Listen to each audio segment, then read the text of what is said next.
तुम्ही पाहत आहात MCN न्यूज मराठी।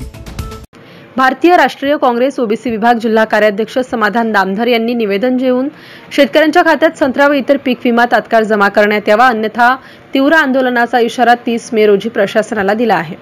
यावेळी तहसीलदार तथा पीक विमा समिती अध्यक्ष यांनी तात्काळ पीक विमा समितीची बैठक घेऊन प्रस्ताव पाठवण्यात येईल असे आश्वासन दिले।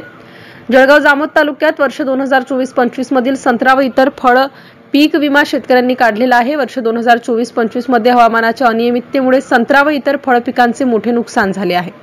सदर नुकसानीबाबत जळगाव जामोद तहसील विभागामार्फत तलाठी, कृषी सहाय्यक व ग्रामसेवक यांचे मार्फत नुकसानीचे संयुक्त पंचनामे पण झालेले आहेत। विशेष म्हणजे जळगाव जामोदच्या लागतच असलेल्या संग्रामपूर तालुक्यातील शेतकऱ्यांचे खात्यामध्ये सदर फळ पीक विमा जमा झालेला आहे।